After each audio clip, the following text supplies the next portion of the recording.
भाई जो गुरु वचन पे डट गए, कट गए फंद 84 के। भाई और बहनों, अब आगे गुरुदेव भगवान ने इस पुस्तक में आगे की जानकारी देने से पहले दो शब्द के माध्यम से कुछ जानकारी उपलब्ध करवाई है। बहुत ही ध्यान से पढ़ने और समझने की बातें हैं। प्राणी की जीवन की यात्रा जन्म से प्रारंभ हो जाती है, उसकी मंजिल निर्धारित होती है। यहाँ इस पवित्र पुस्तक में मानव जीवन की यात्रा के मार्ग पर विस्तार पूर्वक वर्णन है। मानव यानी स्त्री या पुरुष इनको मानव कहा जाता है, मनुष्य कहा जाता है। मानव की मंजिल मोक्ष प्राप्ति है, यानी स्त्री हो या पुरुष हो जिनको मनुष्य जन्म प्राप्त है, उनके जीवन की एकमात्र मंजिल क्या है? मोक्ष प्राप्त करना, मुक्ति प्राप्त करना। भाई अन्य योनियों में हम मोक्ष प्राप्त नहीं कर सकते। केवल इंसान, स्त्री और पुरुष ही भगवान को जान सकते हैं, पहचान सकते हैं कि भक्ति क्या है, भगवान क्या है। मैं आपको समझा रहा हूं, आप समझ सकते हैं। ये सुविधा इस मनुष्य शरीर के अलावा अन्य किसी भी 84 लाख योनियों में उपलब्ध नहीं है। आपके घर पर भैंस भी होती है, गाय भी होती है, कुत्ता भी होता है। यदि आप उनको ये पुस्तक लेकर बैठकर समझाएं कि देख सुन, मैं तुझे सत्संग सुना रहा हूं, सतगुरु जी से उपदेश ले ले और देख राम राम जप राम राम, वो अपना चारा चरने में मस्त रहेगी।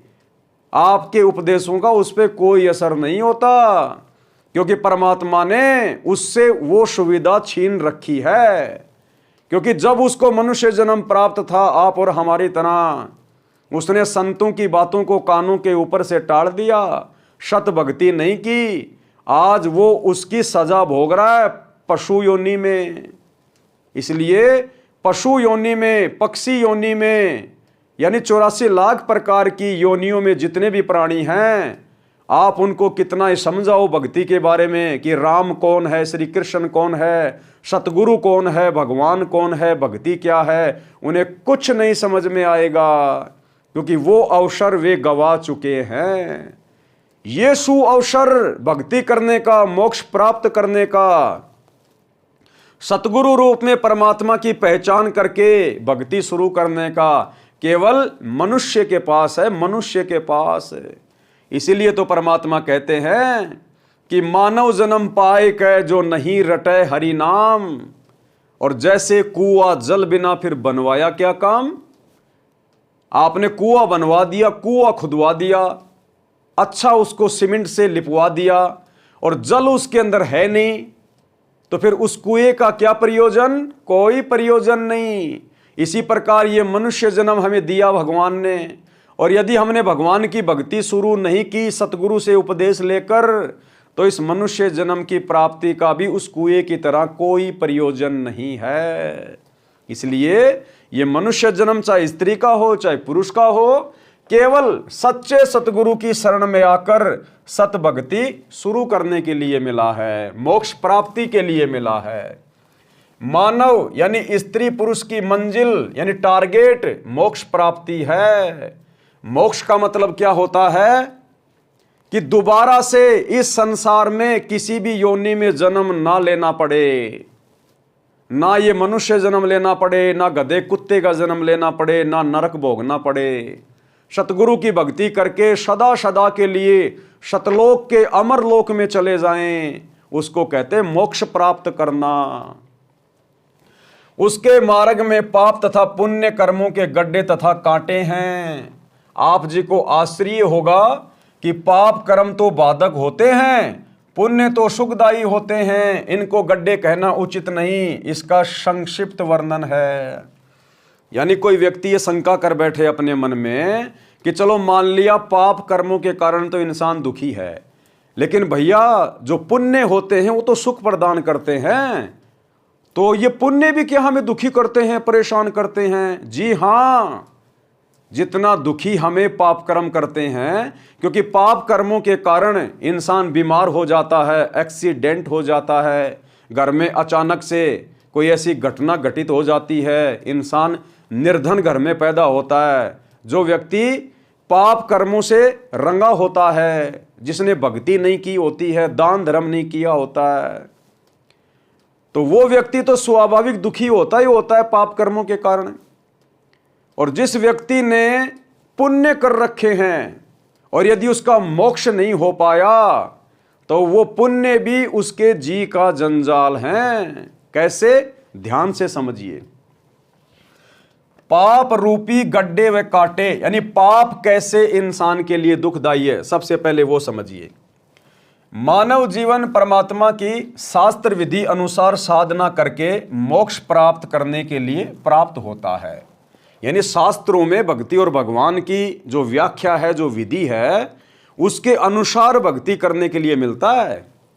और आज हम हिंदू समाज में, मुसलमान समाज में, अन्य समाज में अगर हम देखें तो हमारे जितने भी हिंदू भाई बहन हैं, इस देश के 120 करोड़ से ऊपर हिंदुओं को यदि आप देखें और पूछें कि वेद कितने हैं, वो आपको बता भी नहीं पाएंगे वेद कितने हैं। उन्होंने अपने जीवन में कभी वेदों की शक्ल भी नहीं देखी।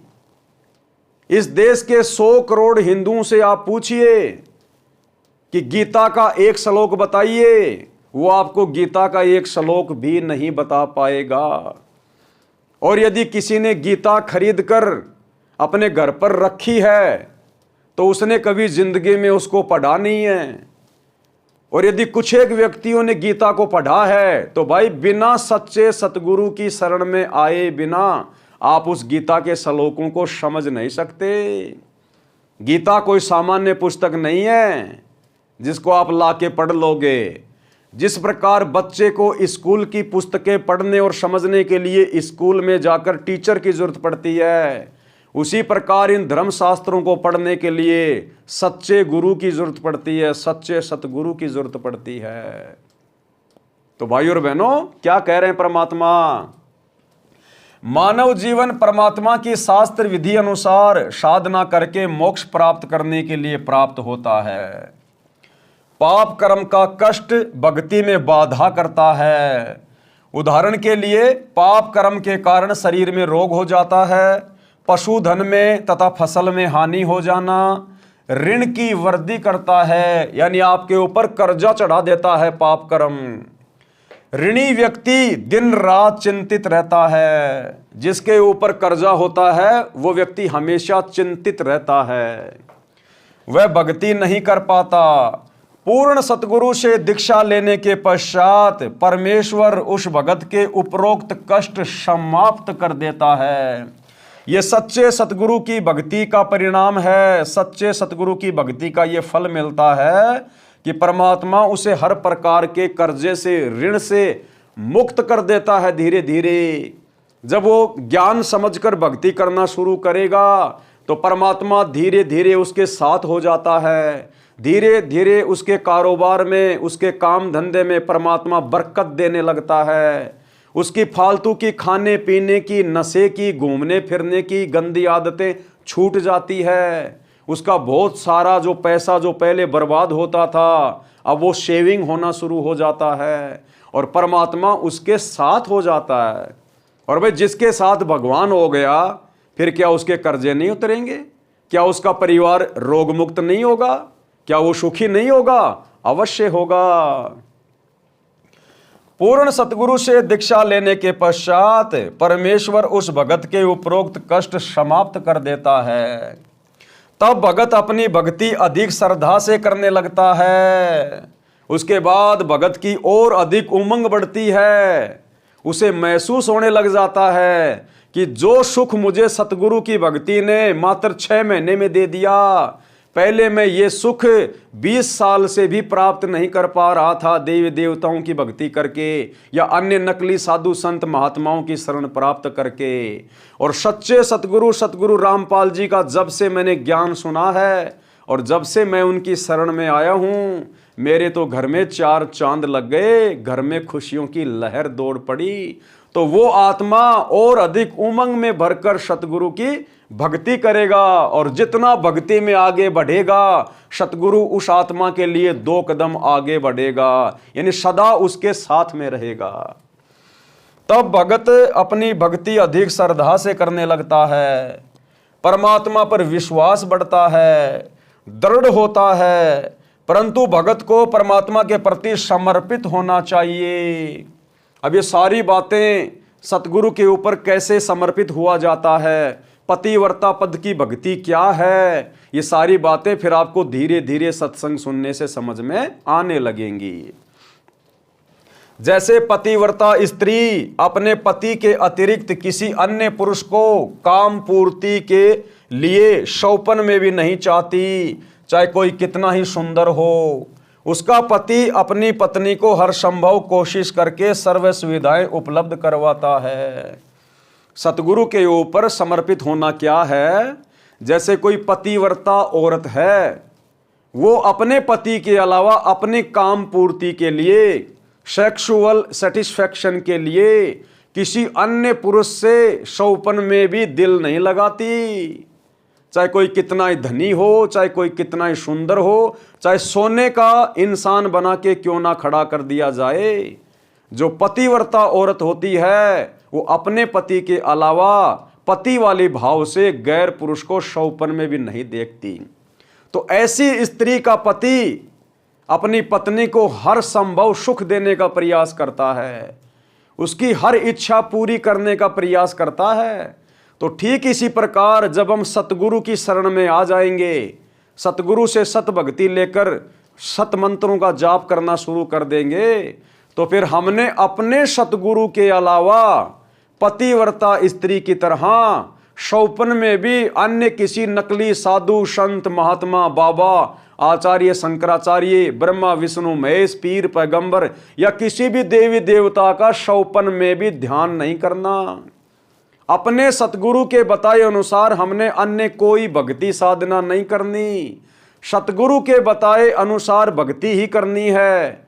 किसी मंदिर में, मस्जिद में, चर्च में, गुरुद्वारे पर, तीर्थों पर, धाम पर हमने भक्ति भाव से नहीं जाना कि हमें कुछ लाभ हो जाएगा। वो होता है एकमात्र अपने परमात्मा पे समर्पित होना।